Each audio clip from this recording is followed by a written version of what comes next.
আসসালামু আলাইকুম আমার প্রিয় বন্ধুগণ, তোমরা সকলেই কেমন আছো? কমেন্ট বক্সে জানিও। আল্লাহ যদি চান, আজকে একটি বিষয় তোমাদের সাথে শেয়ার করছি। আমি বা তুমি, আমরা যারা সুস্থ আছি, দেখো, সুস্থ থাকাটা এটা কিন্তু আমাদের রবের একটি বড় নিয়ামত, আমাদের রবের একটি বড় দয়া।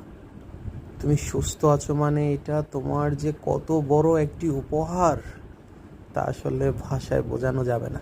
তুমি যখন তোমার চারপাশের মানুষজন দেখবে, সব কিছু মিলিয়ে ঠান্ডা মাথায় বসে ভেবো, তখন বুঝতে পারবে রবের দয়া বা রবের রহমত কতটুকু। আজকের আলোচনাটি একমাত্র আমার রব আল্লাহ, ওনার জন্যই করা সম্ভব হয়েছে, ওনার ইচ্ছাতেই। Take care and best of lakh.